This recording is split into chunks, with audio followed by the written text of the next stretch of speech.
மாணவ செல்வங்கள் அனைவருக்கும் வணக்கம் கண்ணா. நாம இன்னைக்கு 7th மேத்ஸ் ஒர்க் புக்ல இருக்கக்கூடிய ஒர்க் ஷீட் 14க்கான ஆன்சர்ஸ் பார்க்க போறோம் in English medium. The questions are from term 3, percentage and simple interest. First Roman multiple choice questions, and the first question is, in third term summative assessment, Ravi scored 42 marks out of 60 in maths. Percentage of his mark in math is கேட்டிருக்காங்க. So நமக்கு 60க்கு 42 அப்படிங்கிறனால we are writing that it in a fraction 42 by 60. இது percentage convert பண்ணணும்னா 100% multiply பண்ணணும். So பாருங்க, இந்த ஜீரோக்கு இந்த ஜீரோ போயிடுச்சு. 6 7s are 42 and it is 70%. So this D option is the answer for the first question. Second question, there are 40 students in a class. If 50% were absent on Monday, then the number of students who were present on that day அப்படின்னு கேட்டிருக்காங்க. ஆக்சுவலாக 15% absent அப்படின்னா எத்தனை பேர் ஆப்சென்ட்னு கண்டுபிடிக்கணும். அப்போ 40ல் 15% அப்படிங்கும்போது 15% into 40 பாருங்க, ஒரு ஜீரோக்கு ஒரு ஜீரோ கேன்சல் பண்ணுறோம். 5ஆல் நம்ம ஸ்ட்ரைக் அவுட் பண்ண முடியும் 2 times and 3 times. அப்போ 2s are 4 அப்படின்னு 3 2s are 6 members were absent. எத்தனை பேர் present on the day கேட்டிருக்காங்க. ஸோ 40ல் 6 போச்சு அப்படின்னா 34 is the answer for the second question, this first option. Third question, the percentage of shaded region in the following figure is, முதல்ல இதை fraction எழுதிக்கலாம். பாருங்க, மொத்தம் 10 பாக்ஸில் 3 boxes alone shaded, so 3/10 போட்டோம். இது பர்சன்டேஜாக மாறணும்னா டினாமினேட்டர் டு பி 100ஆக இருந்தால் தான் இதை பர்சன்டேஜாக ஸ்ட்ரெயிட்டாக எழுத முடியும், அல்லது ஜஸ்ட் மல்டிப்ளை வித் 100%. ஒரு ஃப்ராக்ஷனை நம்ம பர்சன்டேஜ் ஆக்கணும்னா 100ஆல் மல்டிப்ளை பண்ணிக்கலாம். பாருங்கள், ஒரு ஜீரோக்கு ஒரு zero, so 30% is the answer, and the C option is the answer for the third question. Fourth question, Kalai's father gave him ₹50 to buy an eraser and a pen. He returned ₹25.50 to his father after buying the above mentioned stationaries. Percentage of this amount spent by him is, ஆக்சுவலாக கலைஸ் father கிட்ட இருந்து 50 ரூபாய் வாங்கிட்டு வர அப்படி. So அதில் வந்து 25 ரூபாய் 50 பைசாவை அவங்க அப்பாவுக்கு திரும்ப கொடுக்குறாரு அப்படின்னா எவ்வளோ ரூபாய் ஸ்பெண்ட் பண்ணியிருக்காருங்கிறத பர்சன்டேஜில் கால்குலேட் பண்ணிட்டுருக்காங்க. முதல்ல அமௌண்ட் ஸ்பெண்ட் நம்ம கண்டுபிடிக்கணும்னா 50லேருந்து அவர் பேலன்ஸ் கொடுத்த அமௌண்ட்டை சப்ராக்ட் பண்ணணும். ₹24.50 is the amount spend by him. இப்போ இதுக்கு பர்சன்டேஜ் கண்டுபிடிக்கணும்னா 24.50 by 50 into 100. பாருங்க, நமக்கு ஒரு ஜீரோக்கு ஒரு ஜீரோ, 5 2 times 10 அப்படின்னு ஆயிடுச்சு. So after simplification, the percentage is 49% and the B option is the right answer for the fourth question. Fifth question, Adiran bought 10 meters of cotton cloth and he used only 35% out of it to stitch 2 shirts. Cloth used by him is dash meters இருக்காங்க. 10 மீட்டரில் 35% use பண்ணிட்டார் அப்படின்னா எவ்வளோ மீட்டர்னு calculate பண்ணணும்னா 10 into 35%. இந்த percentage நம்ம இந்த மாதிரி ஃப்ராக்ஷனாக எழுதிக்கலாம். பாருங்கள், ஜீரோக்கு ஜீரோ, மேலேயும் கீழேயும் 5ஆல் நம்ம சிம்பிளிஃபை பண்ண முடியும். 5 2 times, இங்கே 7 times அப்படின்னு எழுதலாம். தென் நமக்கு 7/2 is 3.5 meters. So 3.5 is the answer, the first option. Sixth question, Sundarmadi's monthly income is ₹50,000. She saved 20% of her income. Then the amount spent by her is னு கேட்டிருக்காங்க. ஸோ நமக்கு வந்து 20% வந்து சேவ் பண்ணியிருக்கா அப்படின்னா செலவு பண்ணது வந்து 80% செலவு பண்ணியிருக்கான்னு அர்த்தம். நமக்கு அமௌண்ட் ஸ்பெண்ட் தான் கேட்டிருக்காங்க, அதனால நம்ம ஸ்ட்ரெயிட்டாக 80%க்கு கால்குலேட் பண்ணிக்கலாம். பாருங்கள், 50,000 into 80%, இந்த 2 ஜீரோக்கு 2 ஜீரோ போயிடுச்சு. 5 8s are 40 and this 3 zeros. So spend பண்ணது ₹40,000 அப்படிங்கிற இந்த C option is the right answer.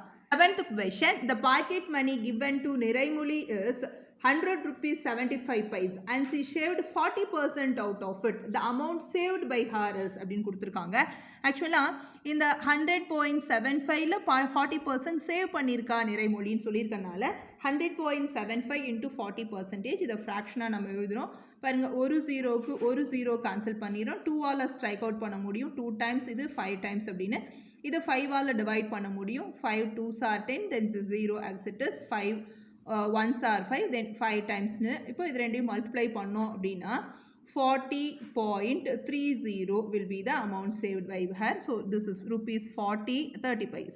8th question, a shopkeeper bought a pencil box for ₹40, which consists of 10 pencils. If he sold each pencil for rupees 5 his profit percentages னு கேட்டிருக்காங்க. So cost price of the pens வந்து நமக்கு 40 rupeesனு சொல்லியிருக்காங்க. ஒவ்வொன்றில் வந்து அந்த பேக்கெட்டில் 10 pencils இருக்குன்னு சொன்னதுனால ஒவ்வொன்றையும் 5 ரூபாய்க்கு விற்கிறாரு அப்படிங்கும்போது 50 ரூபாய்க்கு விற்கிறாரு. So selling price is ₹50. இப்போ இது ரெண்டில் எதுனா நமக்கு செல்லிங் ப்ரைஸ் அதிகமாக இருக்கும்போது நமக்கு ப்ராஃபிட் கிடைக்குது. 50 minus 40 is 10 rupees. இந்த ப்ராஃபிட் பர்சன்டேஜ் கால்குலேட் பண்ணணும்னா profit by CP into 100. So பாருங்கள் இந்த 0க்கு 0 425 times அப்படின்னு போடுவோம். So 25% is the answer for this. So the C option 25% is the answer for the 8th question. 9th question, Veda bought a shirt in an offer is given below. Amount paid by him after discount is rupees னு கேட்டிருக்காங்க. ஆக்சுவலாக இதனோட விலை ₹500. இதுக்கு 20% discount அப்படின்னு சொல்லியிருக்காங்க. So மீதி கட்ட வேண்டிய அமௌண்ட் எவ்வளோ, இந்த டிஸ்கவுண்ட் போக இந்த ஷர்ட்டுக்கு அவன் ஸ்பெண்ட் பண்ண வேண்டிய அமௌண்ட் எவ்வளோன்னு கேட்டிருக்காங்க. ஸோ 500லேருந்து டிஸ்கவுண்ட் அமௌண்ட்டை கழிக்கணும் அப்படின்னா 500 minus 500 into discount percentage. So 500 minus 500 into 20 by 100. ஒரு ஜீரோக்கு ஒரு ஜீரோ, இன்னொரு ஜீரோக்கு இன்னொரு zero. So 500 minus 100. So ₹400 to be spent by her. So this is B option is the right answer for the 9th question. 10th question. Second Roman, fill in the blanks. I bought an old bicycle for ₹1000 and spent ₹200 to repair it. If I had sold it at a profit of 15%, then the selling prices இருக்காங்க. 1000 ரூபாய்க்கு வாங்கி 200 ரூபாய்க்கு செலவு பண்ணியிருக்காங்கன்னு சொன்னதுனால cost price will be 1200.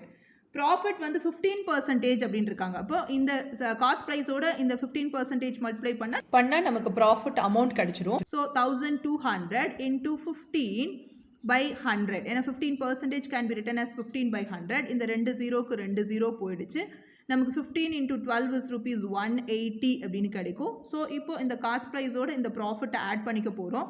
₹1380 is the selling price of the bicycle.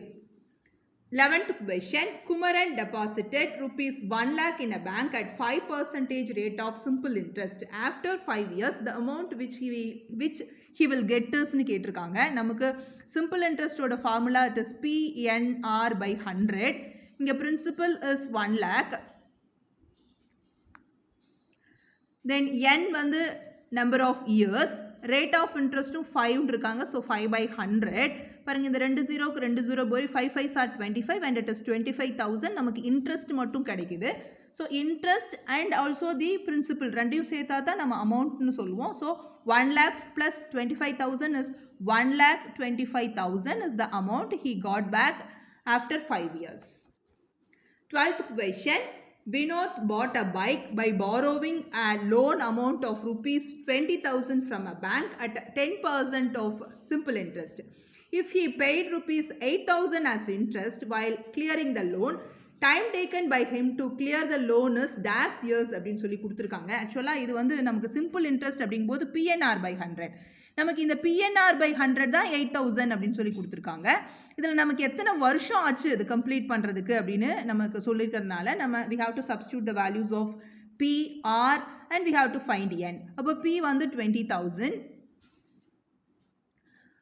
R is 10%, அப்போ 10 by 100 அப்படின்னு எழுதிக்கலாம். இன்டூ N தான் கண்டுபிடிக்கணும். So have it as it is. So 8,000. இப்போ பார்த்தீங்கன்னா இந்த 2 ஜீரோவுக்கு இந்த 2 ஜீரோ போயிடும். மேலே 2,000 இருக்கா. அப்போ N is equal to 8,000 by 2,000.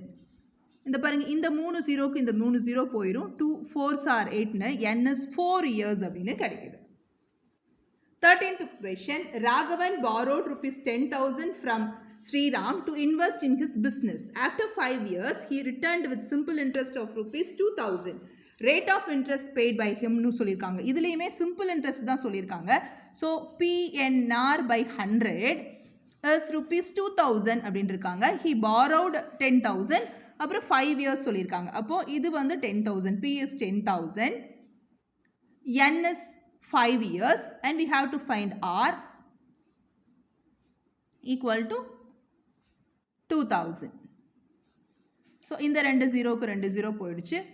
அப்படியே R வேணும் அப்படின்னா 2,000 divided by 100 into 5 போட்டுக்கிறோம். இந்த 2 ஜீரோக்கு 2 zero 5 4s are 20, so R is 4%.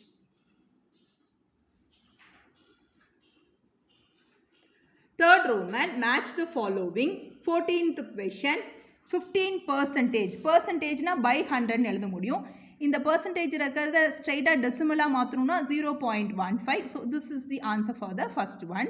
1.5% na இந்த பாயிண்ட் 2 டிஜிட் முன்னால தள்ளி போகும். இப்போ 0.015 அப்படிங்கிறது தான் பாருங்க 0.015. So this is the answer for the second one. Third one நமக்கு 0.15% இருக்காங்க. அப்போ இதுக்கு முன்னாடி 2 டிஜிட் தள்ளி போகும்னா 0.0015 வரணும். So this is the answer for the C1.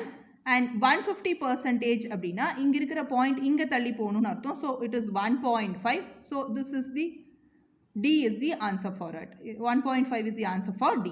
Then 5% அப்படின்னா இங்க இருக்கிற பாயிண்ட் 2 டிஜிட் முன்னாடி தள்ளி போகணும்னா பாருங்க இதுக்கு முன்னால ஒரு 0 அப்புறம் பாயிண்ட். அப்போ நமக்கு ஆக்சுவலாக 5% அப்படின்னா 5/100 அப்படின்னு அர்த்தம். ஸோ இங்கே இருக்கிற டெசிமல் பாயிண்ட் 2 டிஜிட் முன்னாடி தள்ளி வரும்போது 0.05 ஆன்சராக வரணும். இங்கே மாற்றி கொடுத்துருக்காங்க. So 0.05 is the answer. So this is the answer for E. Fourth Roman, short answer questions. 15th question. Mr. Ilangovan deposited a fixed amount of rupees 2 lakhs in each of the following banks for a period of 2 years. Find out which is the profitable bank and how much interest did he get more in that bank and the other banks அப்படின்ட்டு இருக்காங்க. ஒவ்வொன்றும் தனித்தனியாக நம்ம calculate பண்ண போகிறோம். இப்போ 2 lakhs வந்து நம்ம டெபாசிட் பண்ணும்போது எந்த பேங்க் அதிகமான இன்ட்ரெஸ்ட் கொடுக்குது அப்படின்னு கேட்டிருக்காங்க. நமக்கு ரேட் ஆஃப் இன்ட்ரெஸ்ட் பார்க்கும்போதே தெரிஞ்சிடலாம் எந்த பேங்க் அதிகமான இன்ட்ரெஸ்ட் தரும் அப்படின்னு. நமக்கு பாருங்க இது 5.8%, இது 8.5%, இது 7%. அப்போ டெஃபினட்டாக bank B will give the more interest for that amount. இப்போ என்ன அப்படின்னா in one more question they have asked how much interest did he get more in that bank other than the other banks அப்படின்னு இருக்காங்க. So மற்ற பேங்க்கை விட இது எவ்வளோ interest அதிகமாக தருதுன்னு கால்குலேட் பண்ணுன்னு இருக்காங்க. அப்போ ஒவ்வொரு பேங்க்கும் எவ்வளோ இன்ட்ரெஸ்ட் தருது அப்படிங்கிறத first we have to calculate. for that பாருங்க principal is 2 lakhs, rate of interest is in this bank A it is 5.8%. then நமக்கு தெரியும் PNR by 100 is the formula to calculate the simple interest.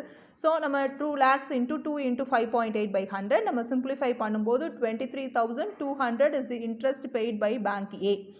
அதே மாதிரி bank பிக்கு calculate பண்ணுறோம். Bank பிக்கு நமக்கு என்னென்னா 34,000 தான் இன்ட்ரெஸ்ட்டாக கிடைக்குது. ஸோ அடுத்தது பேங்க் சிக்கு அதே போல் 2 lakhs into 2 into 7% rate of interest நமக்கு 28,000 தான் வந்து அவங்க இன்ட்ரெஸ்ட் கொடுக்குறாங்க. அப்போ இந்த மூணையும் கம்பேர் பண்ணும்போது ஆட்டோமேட்டிக்காக நமக்கு தெரியும் பாருங்க பேங்க் பியில் தான் 34,000 தராங்க மற்ற ரெண்டு பேங்க்கை கம்பேர் பண்ணும்போது. So we have to write the answer bank B is giving more interest அப்படின்னு எழுதிட்டோம்.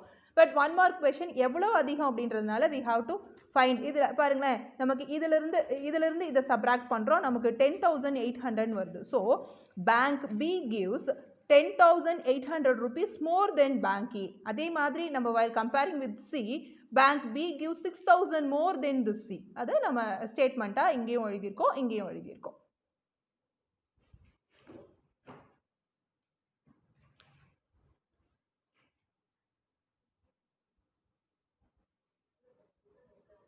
நம்ம நெக்ஸ்ட் வீடியோவில் சந்திக்கிற வரை தேங்க்யூ சில்ட்ரன்.